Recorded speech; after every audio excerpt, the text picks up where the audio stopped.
Thank you all for being here. Before we begin, I'd just like to acknowledge some people that are here with us today.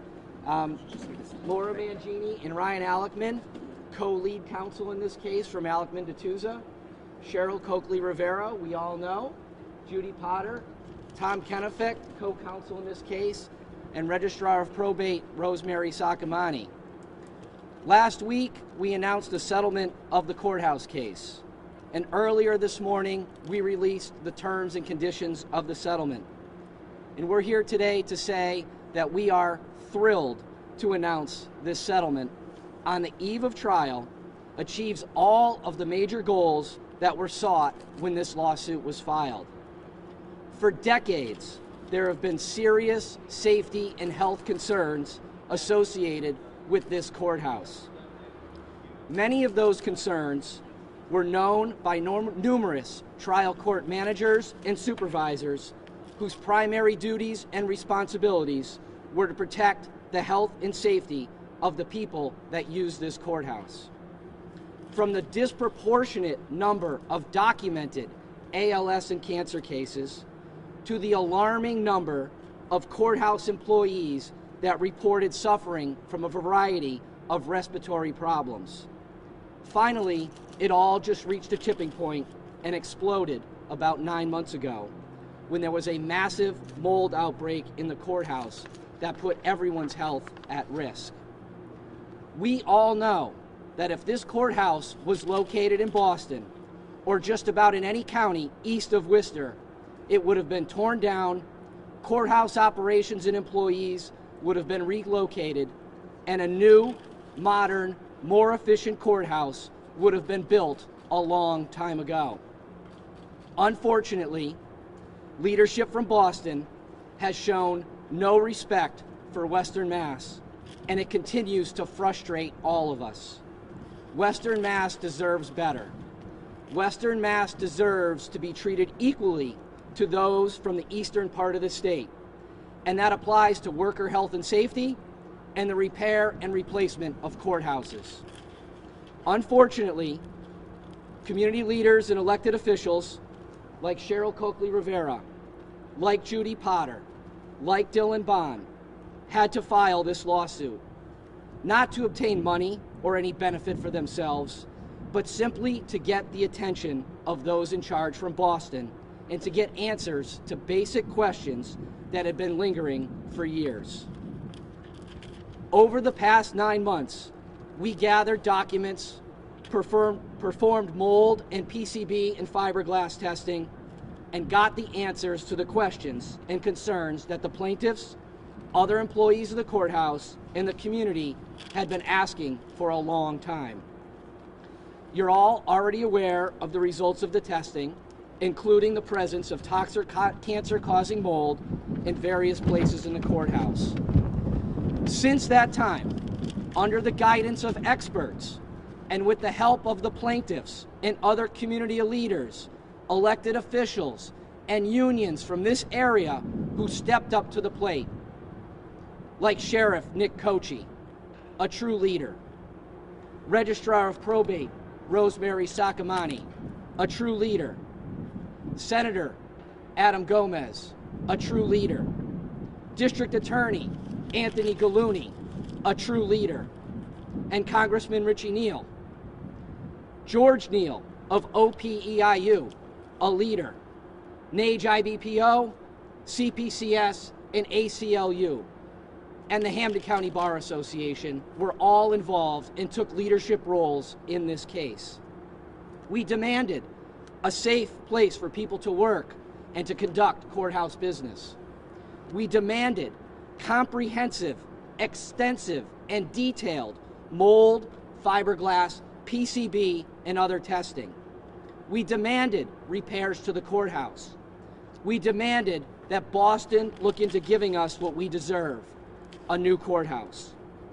We are proud of the results of this litigation has achieved, and the goals were reached through the settlement.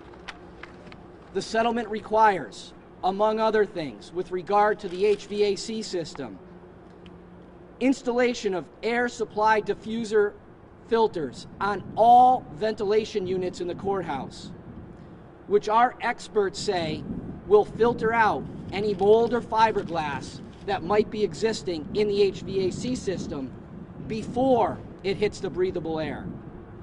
There's going to be remediation of the toxic cancer-causing mold that was found by our expert. They are going to be removing all fiberglass from the fan coil units in a safe manner so that people are not working in the area in which this is being removed. They are going to install numerous portable HEPA filters. They're going to be upgrading the quality of the filters that are in place now. They are going to clean and replace water-damaged and moldy carpet.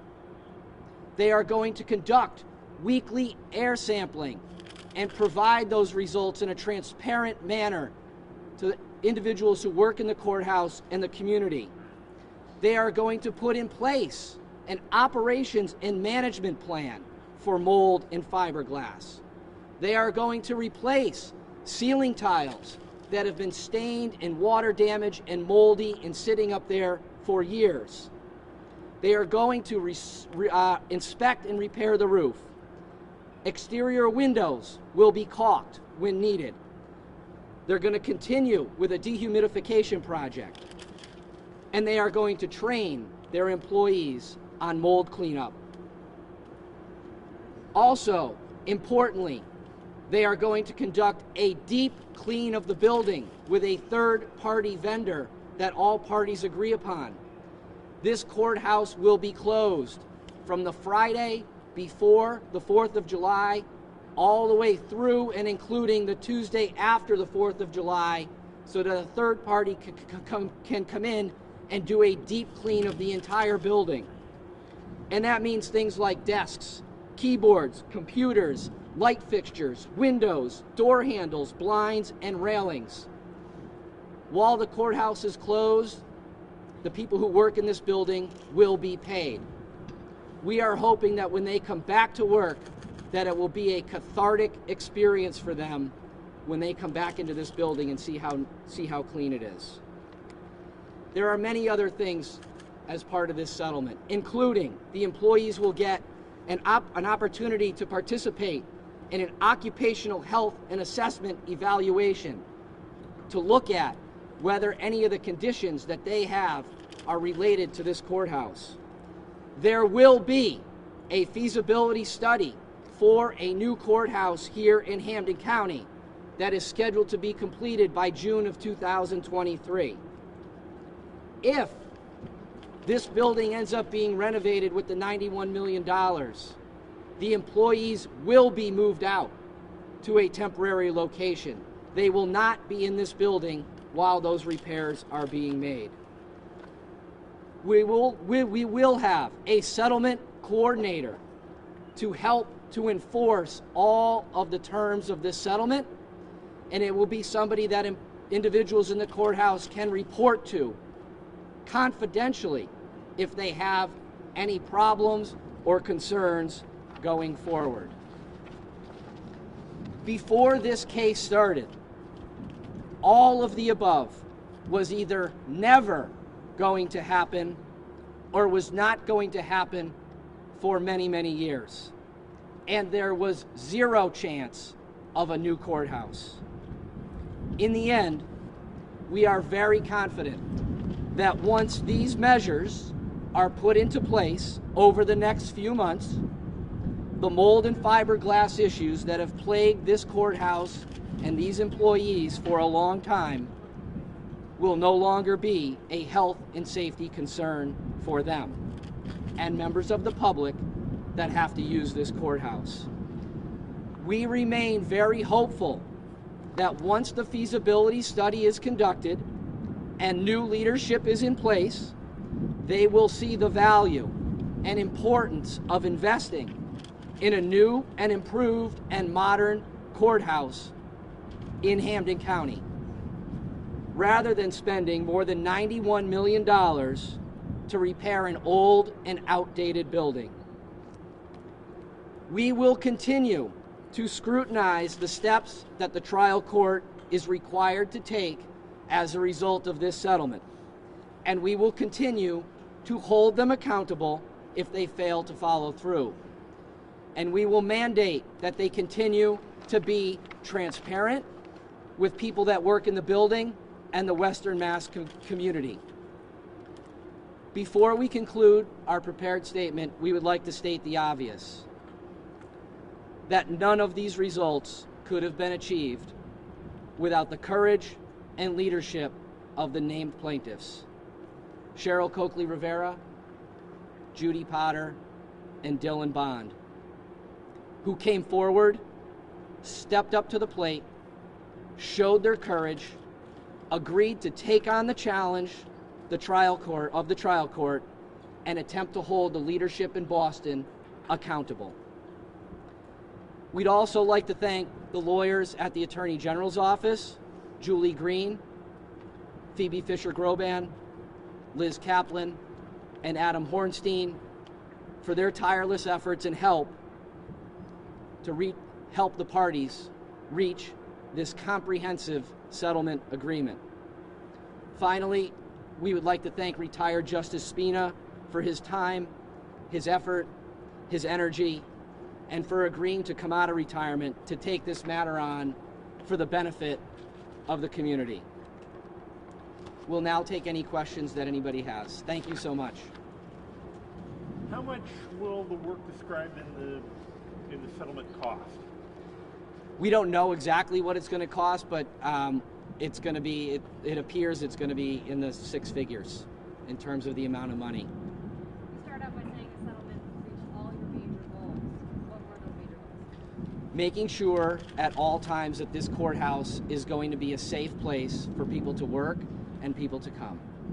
And when these measures are finally put into place, which is going to be happening over the next couple of months, once that is done, we are very confident that it will be safe with regard to the mold and fiberglass issues that were involved in this case for people to come, whether you be a juror, whether you be a litigant, whether you be a judge, whether you be a union employee in the building, it will then be safe for people to come. What does this mean in the interim when you have these cleaning procedures that are taking place over the next several months? What does this mean for the employees who are still in this building? Well, there are still concerns while these measures are being taken place. Our position hasn't changed that as of right now, today, the building is not a safe place for people to be. For the Registry of Deeds, for example, do we know, are they going to be continuing to do their work outside of this building? They're going to continue to be doing their work outside of the building as of now. I don't know what their plan is going to be after these measures are finally put in place, which we anticipate will be, we're optimistic that all of this will be done according to the settlement agreement by about Labor Day. Can you explain this feasibility study? What's the likelihood that Western Mass is going to be courthouse? Well, the feasibility study is very comprehensive, and we're going to be involved. We're going to have say in who the vendor is going to be. We don't get to pick the vendor, but we're going to be involved in that process. So we feel very optimistic that once the feasibility study is conducted, it just makes common sense, right? Why would you want to put $91 or more million into an old building when you can put X millions of dollars? We don't know what that number is going to be, but unless that number is something like $500 million, it just doesn't make any practical sense. And we're optimistic that once that is done and people sit down at a table with the information, that they will make the right decision, which at the end of the day is to put a new courthouse here in Hampden County. Do you think that the building should be shut down in the time frame that we're waiting for these cleaning procedures and these repairs to be made? We've always thought that the building should be shut down while these things are going on. So that position, from our position, that hasn't changed. But these repairs that they've agreed to do in the time frame that they've agreed to do them will, at the end of the day, make this building safe. Is there any concern that there may be other conditions that are found as the cleaning process and the repair process goes along that may not make this building safe even after all the work is done? There's always concerns when you're going behind walls and you're doing additional repairs that things come up. But we have put into place through this settlement agreement an avenue for people to raise those concerns in a fair and efficient manner with the third-party settlement coordinator, and a place where people can go and report those things on a confidential basis. And if those things are reported, the procedure in place in the settlement agreement requires a mediation, requires a meeting of the parties to discuss the issues that are raised. Hopefully, through that process, those issues will be resolved, procedures will be put in place, and things will be fixed. If not, there is an avenue to come back to litigation. The settlement agreement that was released to the press this morning, it's missing a few signatures. When are you planning to have the trial court sign on to that? All signatures are on the document as of now, so we can get you a fully executed copy if you need it. In terms of the voluntary health assessment of current and former employees that is in this, can you talk a little bit about what all that entails and what she can talk about it? So the occupational health assessment is something that was recommended back in, I think, 2018 or 2019 by EH&E.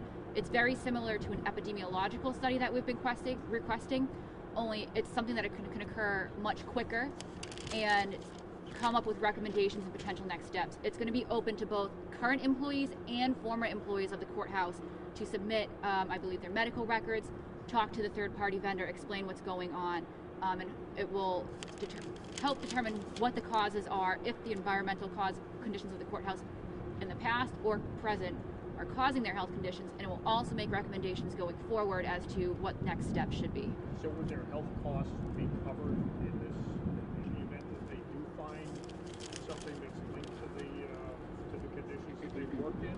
So this lawsuit was not your typical personal injury lawsuit. That is something that would probably be addressed down the road once those results are determined and we can get more information on it. I know that no one in this case was named previous ALS cases, but was there any discussion about looking back on those cases and treating for those families at all? With the ones diagnosed with ALS, the cancer diagnosis? So they will be able to participate in the occupational health survey to help determine those causes. And again, based on that, we'll be doing further investigation as to what's going on. But I will say that all the families of the people who have come down with ALS, everyone that has had cancer, they've all been crucial to providing the necessary information that we need to help show the danger of this case, and they've all been very cooperative with us throughout this lawsuit. So their families will be able to participate in health assessments since they've already had. Correct. There's also the issue of the auto exhaust on this right-hand side of the building. How does the settlement address that issue? Well, I think that's part of the air quality testing to make sure that there's no volatile organic compounds coming into the building, because that's really what the air quality testing is. So again, we'll be doing that on a weekly basis to make sure that the air quality in the courthouse is safe. And if there is an issue that comes up, we can immediately address that with the settlement coordinator. And there's a special provision to make it quicker than normal procedures. And when will people be moved around? Will people be moved around their work areas and that sort of thing? Is this going on? So for the fan coil unit fiberglass, which is the immediate issue that's been taking place over the past couple of weeks, we've negotiated an agreement where the employees who are in the specific areas, which are identified in the settlement agreement, where the work is being done, can either work remotely or relocate to a different part of the courthouse where the fiberglass work is not being done, to make sure that they're not being exposed to whatever is coming out of those vents while the fiberglass is being removed. The new filtration system to prevent the mold and the fiberglass from coming out of the HVAC, it's actually quite simple. It's just literally filters over all of the air vents that just get screwed on. So it's not something where people are opening up the HVACs or going behind the walls to do it. The important thing, though, is if the trial court decides to renovate in 2 years as opposed to rebuild, and that's when they're going to go in and replace the entire HVAC system. At that point, people are going to be moved out of the courthouse, and they're not going to be renovating while employees are working in the courthouse. Employees will be moved out at that time, and they will be moved out before that renovation process begins. Is there anything the plaintiffs didn't get or had to give up on in the settlement that you wish you could have driven for? No, we've gotten everything that we believe is necessary out of this settlement. Again, as Jeff mentioned, the goal was to make the courthouse safe for people working here, and another goal that we wanted was transparency, because we believe that was creating a lot of trust issues between the people out in Western Mass and Boston. So the transparency issues that we have put into this settlement agreement will make sure that people know what is going on out here, and we won't be left in the dark any longer. Will you be doing, you said third-party vendor will be doing the cleaning. An employee wants to know who's doing the cleaning and how you guys will make sure that it's up to standards and it's getting done. So we have not determined that yet. We're working on that now, but it is an agreed third party between the plaintiffs and the defendant. So that will be something that we have input on. In terms of whether or not how it's going to be done, I mean, the employees are going to be able to report to the settlement coordinator if they come back in after that long weekend and say, listen, this courthouse is still dirty, like what is going on, this wasn't done. That we do have that enforcement mechanism to go back in and talk to the settlement coordinator. And I would also mention that the trial court has agreed that if the third party vendor determines that it's going to take longer than that Tuesday after the holiday, the courthouse will remain closed so the third party vendor can continue completing the deep clean. And again, the employees will be paid during that time. Yeah, I mean, I think that was a really important question, because one of the things that came up through this litigation, is, as Laura had mentioned, is the lack of transparency and the lack of trust that had developed over a period of years between, people in Western Mass and Boston, and the trial court employees and the leadership in Boston. And what this agreement does is it's the starting process of rebuilding that trust. So it doesn't surprise me to hear, as we're standing here, that an employee already has a question about who's the vendor is going to be. And that's a trust issue. And so we have built into this agreement that we will be involved in that vendor selection process, because we want the employees in the courthouse to know, and people who are using that building, that it's not just going to be Boston telling them what is going to be happening. We're going to have input into that selection process, so that level of trust will hopefully start to be felt and over time regained by the employees. And another important part of the settlement agreement that we thought was extremely important was the trial court is going to be giving notice every month of projects that they anticipate to start within the next 30 days. So that way employees aren't walking into court on Monday morning and seeing that fiberglass is being ripped out of the fan coil units. It's going to give them the opportunity to plan ahead. It'll give department heads the opportunity to plan ahead, move their employees around if they need to, and also just keep people informed in Western Mass as to what's going on at the place that they work at on a daily basis. What does the settlement say about the building next door?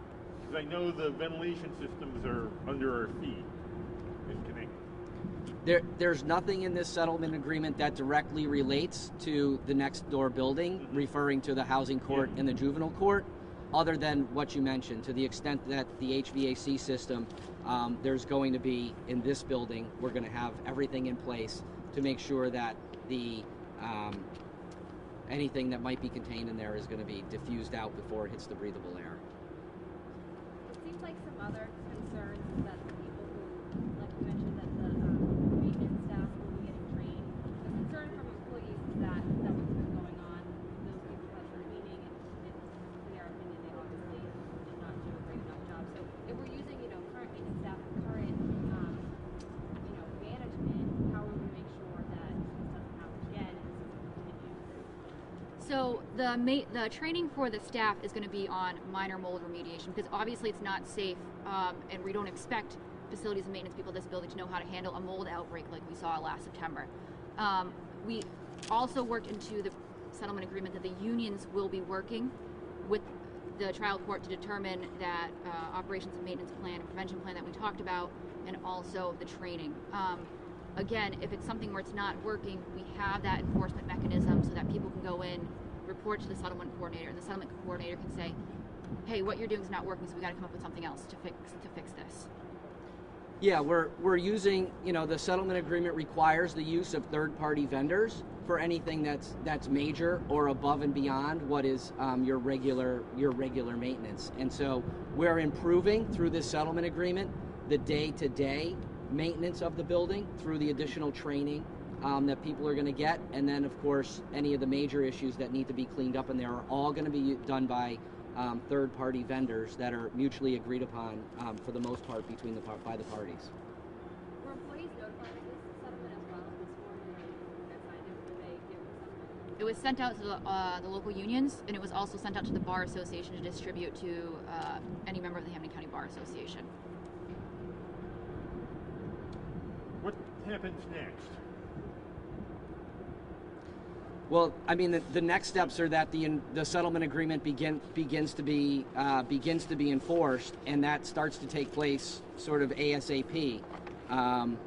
You know, the time frame for certain things to be done is outlined in the settlement agreement, so you can look through it and get the details. But you know, the air diffuser, the air supply diffuser filters are supposed to be done according to the agreement by August. Remediation done basically by Labor Day.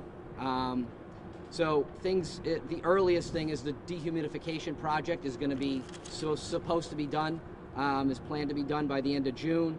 There's multiple things that are going to be going on in July, multiple things in August, with a plan really that the significant majority of this work is going to be done by Labor Day. And the other important thing is the procurement process, which the trial court has to do to get these independent vendors. They've agreed to do that within the next 3 weeks to make sure that the process is moving as fast as reasonably possible. So really the dates that you see in that settlement agreement are drop dead dates with the hope that we can get it done quicker once the procurement process starts. Cheryl, you want to make a comment? Of course I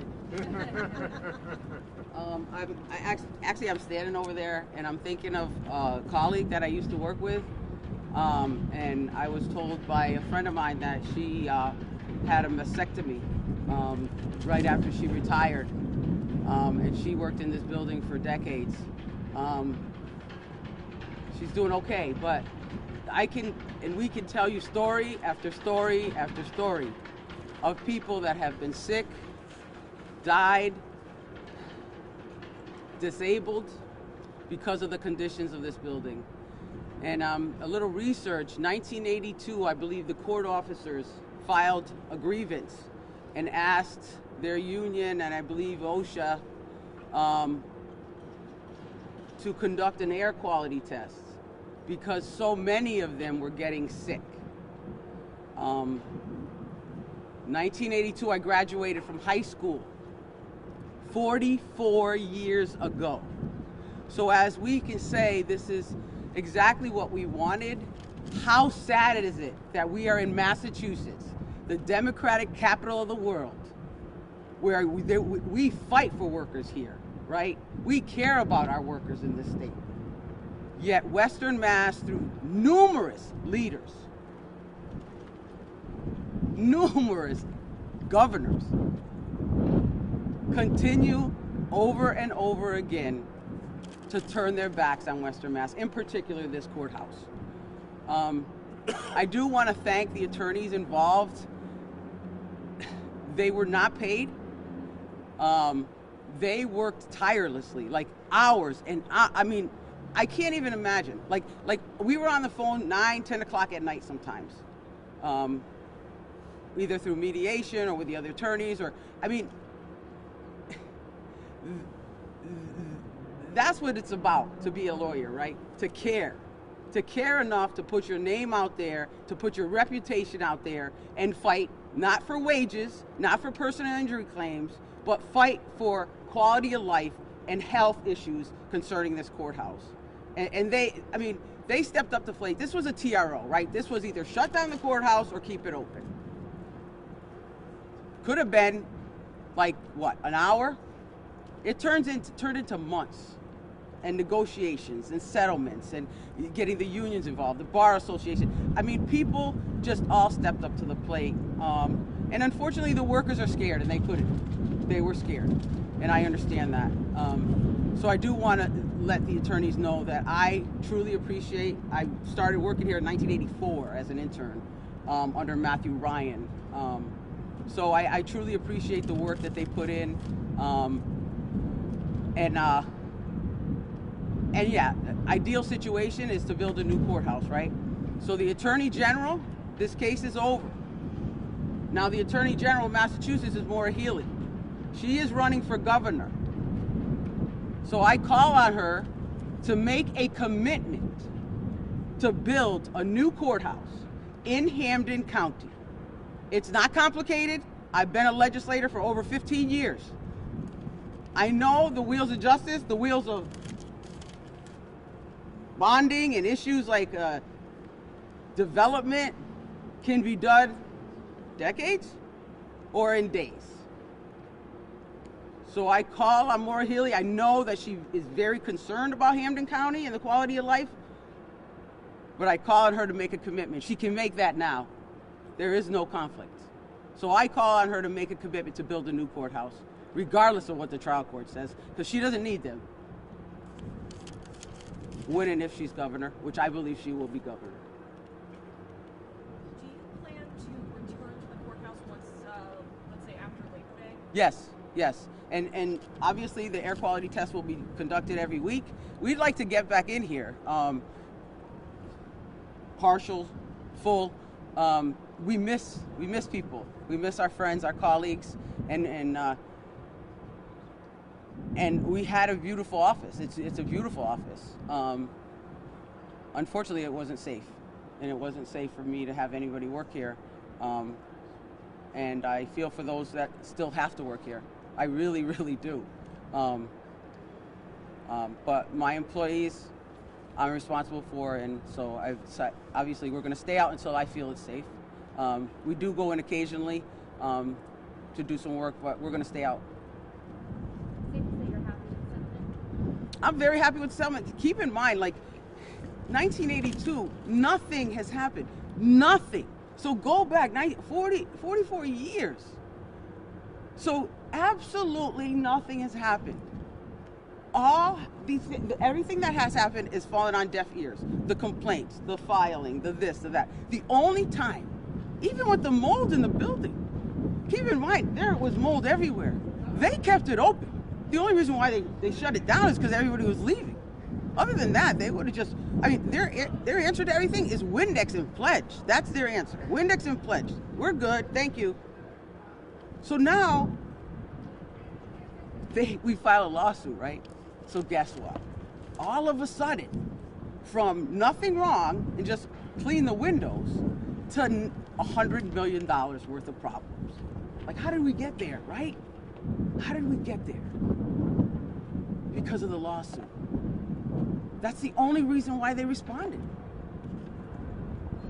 So it's sad, but you know, this is why we have our system in place, right? To make people do what they're supposed to do. Unfortunately, people have died and gotten very, very sick. Cheryl, if the registry of deeds is out of the building and ADA's office is out of the building, whose decision is it to get probation out of the building? So that would fall under the trial court. And so the difference is the DA, the district attorneys have their own budget. The registry of deeds falls under the Secretary of State. We do not fall under the trial court, even though I'm a trial court officer as a clerk of land court. Having said that, the trial court doesn't control us. And that's the difference between my employees being in a safe place and the trial court employees being in an unsafe place. So it falls on the trial court, and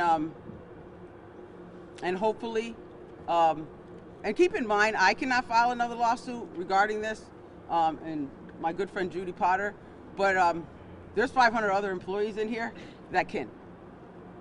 And I think if anything, we've empowered each other to stand with each other and to cry with each other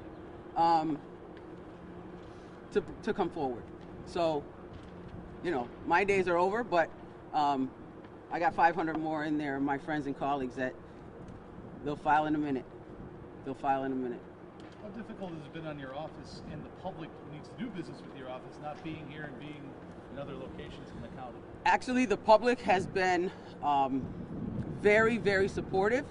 They're very frustrated and angry that other employees are still in this building. Because of COVID, it was most attorneys now e-file.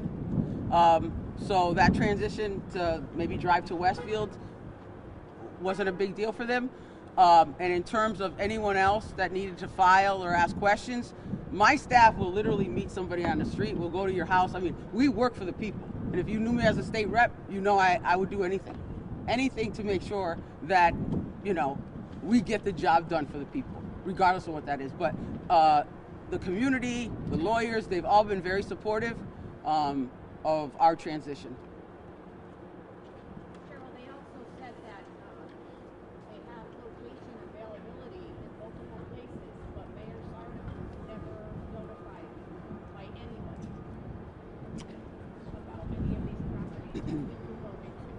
Yeah, I mean, I believe that there are numerous locations, maybe long-term temporary.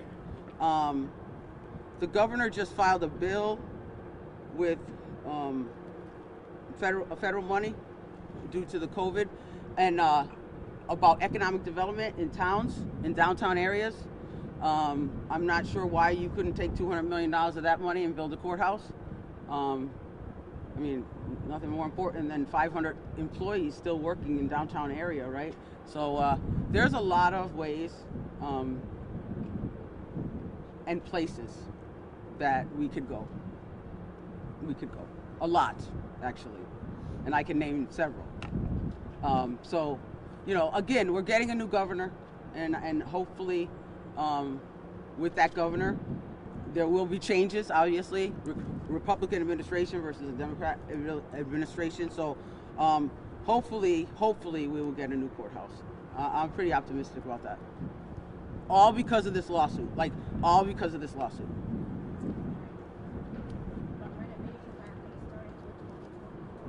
The major renovations, there will be some, okay? But the major ones, and keep in mind, they wanted to stay in the building while they clean the HVAC. Like that was on the table. Like anything that we had in this piece of paper, in that settlement, we had to fight for it. Like literally fight for it and bargain for it. And they would throw little tidbits out there like, well, you know, we're kind of thinking like maybe you don't have to leave when we clean out the HVAC system. What?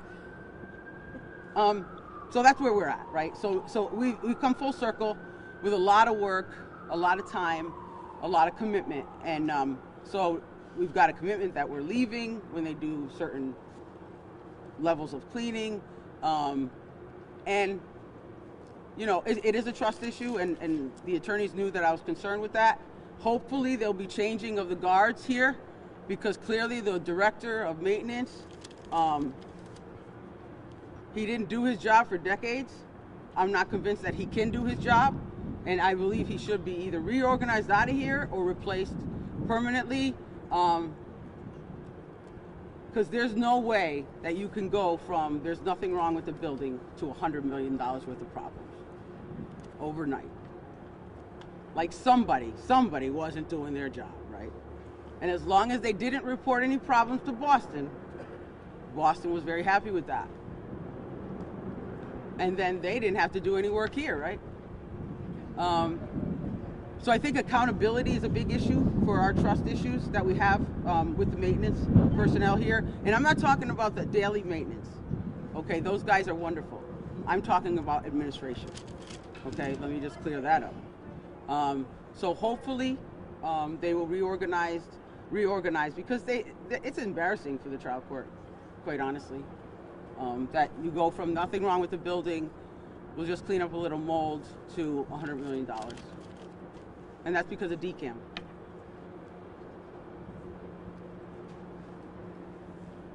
I ask one more question? You can ask whatever you want. I work for you. Why was that Benzinger report omitted? Okay, hold on a minute. The Benzinger. What's your question about the Benzinger? They had that single test that you guys had before, had them before for the courthouse. So the Walter Benzinger, was our expert. So we hired him to come in and do the testing. Right. Why was that omitted why was it denied by the court? It was not denied by the court. Well, I'm not sure what you're. Because when I had read some of the trial court documents, they had said that specific report was denied by the judge to be discussed in the complaint. No, so if we had gone to trial, our expert would have been able to testify as to what he found in the courthouse and the general health issues associated with those specific types of mold. What he not was able to testify, which we were not going to have him testify to because we know he wasn't qualified, as to whether the mold was specifically causing health issues for the people in the courthouse, because he's not a doctor, so he's not actually qualified to testify about that.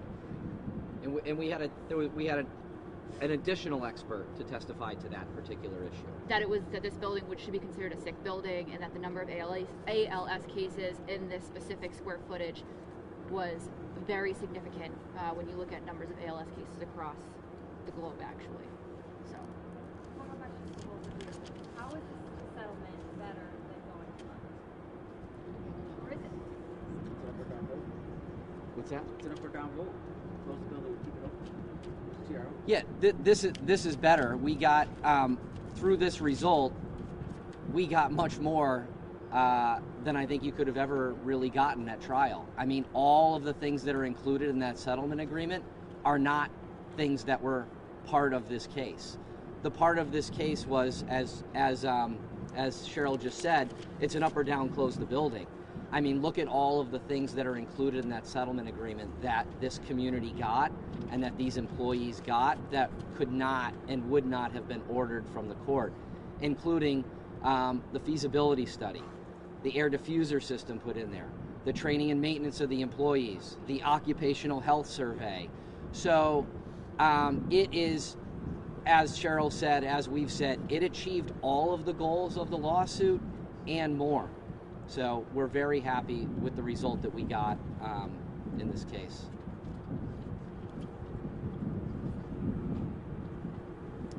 Really want to thank you all for, doesn't look like there's any more questions, really want to thank you all for covering this story along the way, for everybody who works in the building and for the community. I know that everybody appreciates it. Thanks for coming out today.